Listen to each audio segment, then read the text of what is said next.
Lo que está ocurriendo ahora mismo en Washington no se parece en nada a la rutina habitual del poder. No es una negociación tensa ni un pulso político más. Es, sin exagerar, un motín institucional. Por primera vez desde que llegó a la presidencia, Donald Trump no solo se ha encontrado con resistencia, se ha topado con una rebelión abierta. Ha sucedido hace apenas unas horas. El golpe de efecto se produjo en el Senado y su eco llegó directamente hasta la Casa Blanca. El resultado fue claro, contundente y sin margen de duda. El Congreso de los Estados Unidos acaba de intervenir para impedir que el presidente inicie una guerra económica contra Canadá. Trump intentó arrinconar a su vecino del norte utilizando su arma favorita, un arancel universal del 25% sobre todos los productos que cruzan la frontera. Estaba convencido de que tenía la ventaja. Pensó que Canadá cedería, pero no ocurrió. Mark Carney no reaccionó con estridencia ni con mensajes incendiarios. No levantó la voz ni recurrió al espectáculo. Optó por algo mucho más eficaz: desmontar la estrategia de Trump pieza por pieza, desde dentro del propio sistema estadounidense. Las consecuencias ya son visibles. La Casa Blanca está sumida en el desorden, los mercados reaccionan con fuertes oscilaciones y por primera vez en mucho tiempo se formula en voz alta una pregunta que hasta ahora parecía impensable. ¿Está perdiendo Donald Trump el control de su propio partido? En los próximos minutos voy a explicar qué ha cambiado exactamente hoy, qué palancas ocultas utilizó Carney, qué republicanos decidieron romper filas y por qué, incluso si vive a miles de kilómetros de la frontera canadiense, esta votación acaba de proteger directamente su bolsillo. Estamos asistiendo a un cambio histórico en tiempo real. Vayamos a los hechos. A las 8 de la tarde, hora del este, el Senado estadounidense aprobó una resolución bipartidista que limita de forma directa la capacidad del presidente para imponer aranceles a Canadá bajo el pretexto de la seguridad nacional sin autorización del Congreso.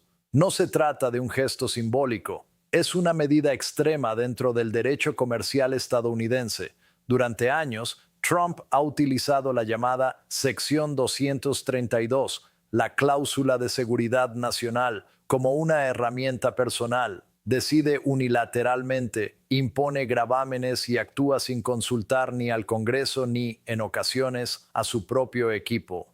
La semana pasada intentó aplicar esa lógica a Canadá. Exigió concesiones inmediatas en materia fronteriza, agrícola y energética. Ottawa se negó. La respuesta de Trump fue anunciar aranceles del 25% sobre prácticamente todo: petróleo, automóviles, madera y alimentos.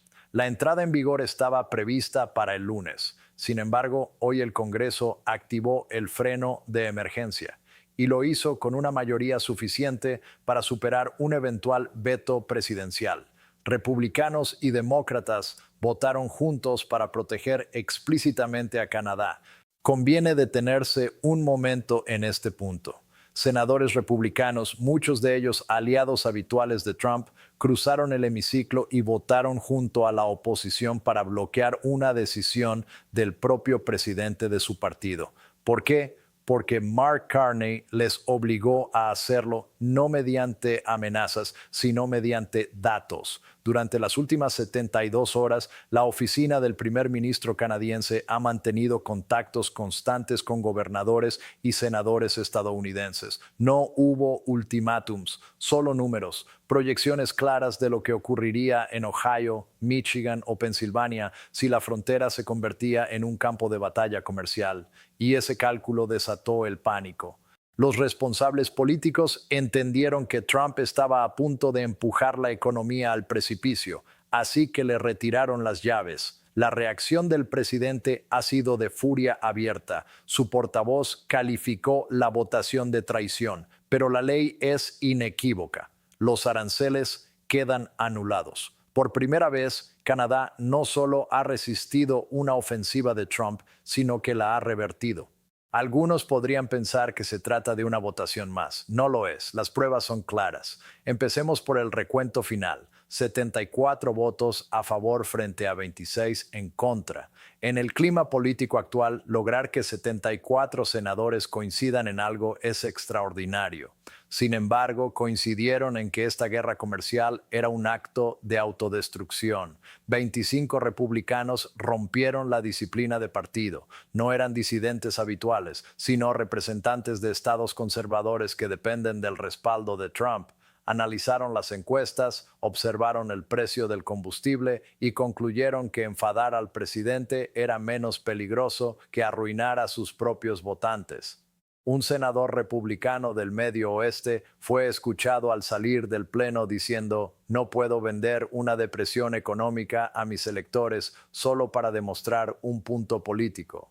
Esa frase no refleja miedo a Trump, sino miedo a la realidad. La segunda prueba apareció en forma de una carta filtrada pocas horas antes de la votación, dirigida al líder de la mayoría del Senado y firmada por directivos de grandes fabricantes de automóviles y empresas energéticas. El mensaje era alarmantemente directo. Advertían de cierres inmediatos de líneas de montaje en Michigan y Tennessee y de un aumento de hasta 40 centavos por galón en el precio del combustible en el Medio Oeste. Lo dejaron claro, no se trataba de una táctica negociadora, sino del colapso de la cadena de suministro.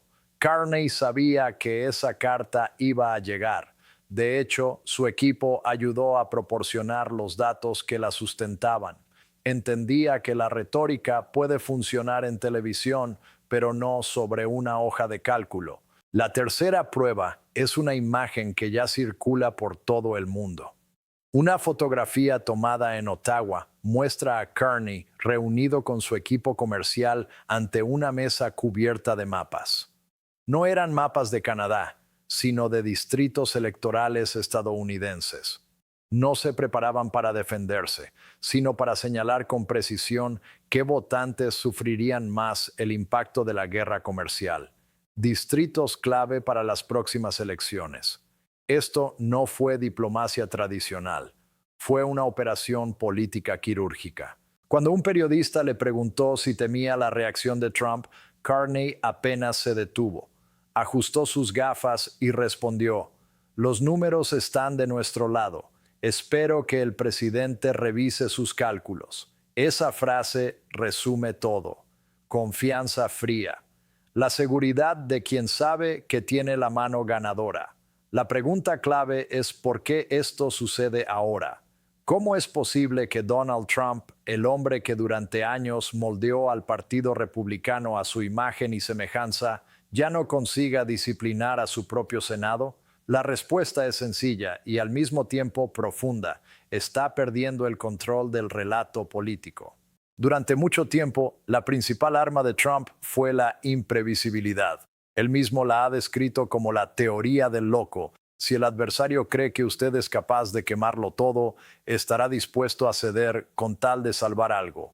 Esa estrategia funcionó con México y en cierta medida con algunos aliados de la OTAN, pero no ha funcionado con Canadá y desde luego no ha funcionado con Mark Carney. Trump cayó en una trampa que él mismo construyó. Su método siempre ha sido el mismo: escalar mediante amenazas. Amenazar con aranceles, con cerrar la frontera, con romper acuerdos comerciales. Normalmente, la otra parte reacciona con nerviosismo. Viajan a Florida, buscan una foto, ofrecen una concesión simbólica. Trump proclama victoria y pasa al siguiente titular. Esta vez, la respuesta fue el silencio. Cuando anunció el arancel del 25%, Carney no apareció en Mar-a-Lago ni pidió clemencia. Publicó, en cambio, una lista detallada de productos estadounidenses que Canadá vetaría como represalia. En ella figuraban el bourbon de Kentucky y productos tecnológicos de Texas. No fue una decisión aleatoria. Fue un mensaje dirigido directamente a los senadores de esos estados. Trump intentó redoblar la presión, compareció en televisión y acusó a Canadá de aprovecharse de Estados Unidos. Buscó movilizar a su base electoral, pero esa base ya siente la presión económica. La inflación avanza, el empleo genera inquietud. Cuando se habla de una guerra comercial con Canadá, el país que compra más productos estadounidenses que China, Japón y el Reino Unido juntos, los votantes no ven fortaleza, ven peligro. Trump gobierna por impulso, reacciona a titulares y convierte el enfado del momento en políticas que mueven miles de millones de dólares. El sistema ha llegado a su límite. Los donantes están cansados, las empresas están cansadas y hoy el Senado dejó claro que también está cansado. El presidente se ha quedado atrapado en sus propias tácticas, empujó demasiado rápido y con demasiada fuerza contra un socio profundamente integrado en la economía estadounidense. Intentó demostrar dureza dañándose a sí mismo y finalmente el resto del sistema intervino para detenerlo.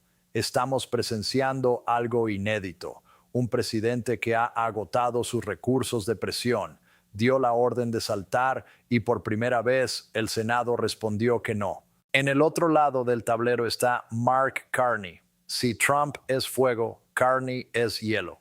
Para entender por qué está ganando este enfrentamiento, hay que comprender su trayectoria. No es un político tradicional, es un banquero central. Dirigió el Banco de Canadá y el Banco de Inglaterra. Su especialidad no es el discurso, sino el riesgo sistémico y la estabilidad financiera. Cuando Trump alza la voz, Carney analiza los mercados de bonos. Su enfoque es radicalmente distinto al de otros líderes mundiales. Muchos han intentado apaciguar a Trump.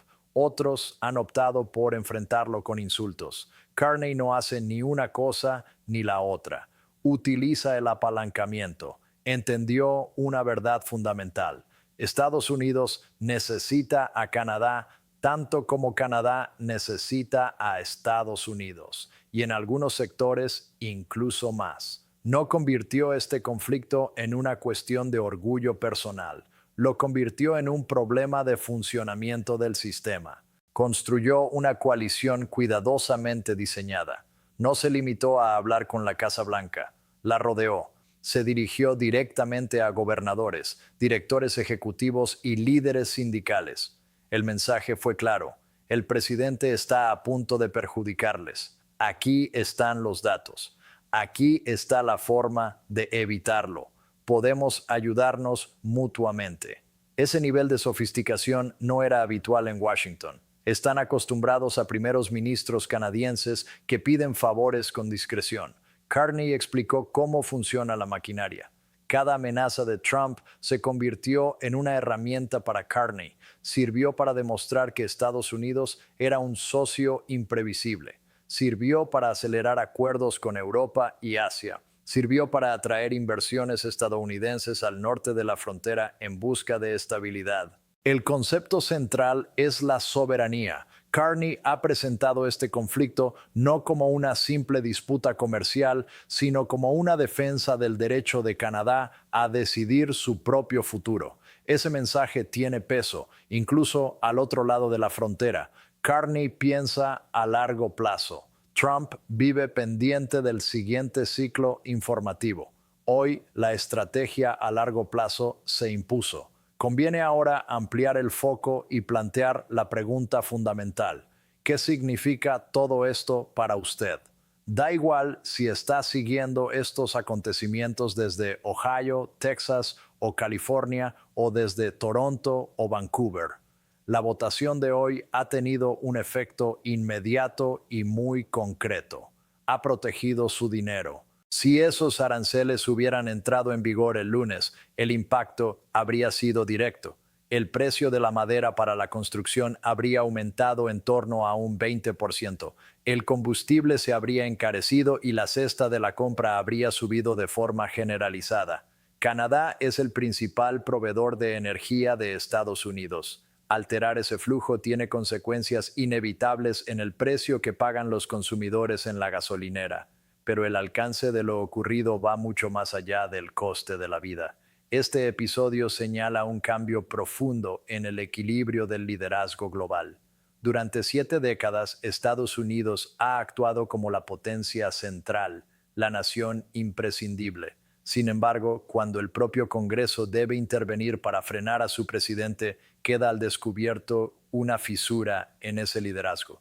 El mensaje hacia el exterior es claro. Los mercados estadounidenses siguen siendo sólidos, pero la Casa Blanca ya no inspira la misma confianza. Canadá acaba de demostrar que es posible decir no a Washington y salir victorioso.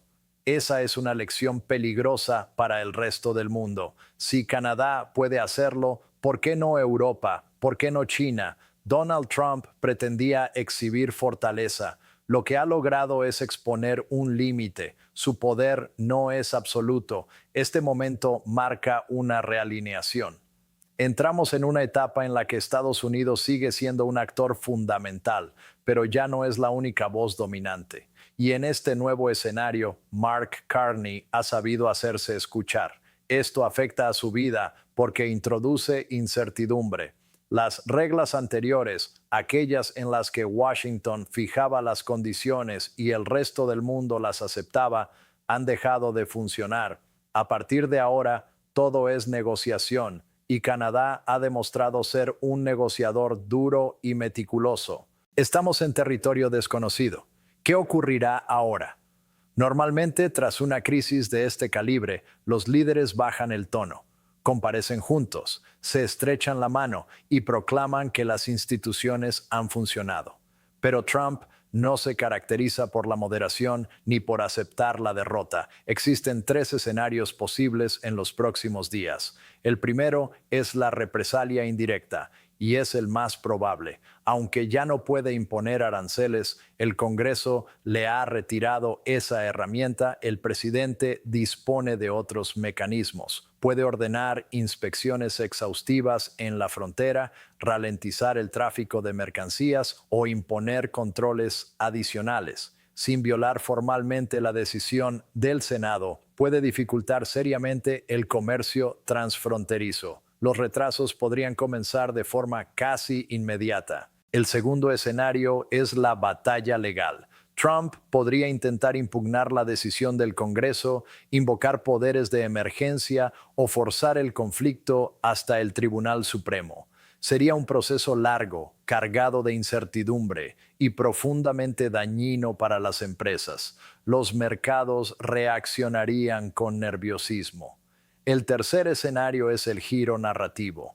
Es el menos probable, pero también el más inteligente desde el punto de vista político. Trump podría afirmar que nunca quiso los aranceles, que ya ha obtenido concesiones suficientes y que por tanto no son necesarios. Sería una distorsión de la realidad, pero le permitiría salvar la imagen. Sin embargo, basta observar su actividad reciente para comprobar que no está optando por esa vía. Ha atacado públicamente a los senadores que votaron en su contra. Ha amenazado con impulsar rivales en las primarias y con retirar fondos federales a sus estados. Está herido, y un dirigente herido puede ser especialmente peligroso. Carney es plenamente consciente de ello. Por eso Canadá no ha bajado la guardia. Las estructuras de gestión de crisis en Ottawa siguen activas. Saben que la primera embestida ha sido contenida, pero la tormenta aún no se ha disipado. Debemos prepararnos para más volatilidad. Esto no ha sido el final del conflicto, sino el final del comienzo. El mundo ha cambiado hoy. No lo ha hecho con una explosión ni con un gran discurso, sino con una votación. El Congreso trazó una línea clara, optó por la estabilidad económica frente a la lealtad política.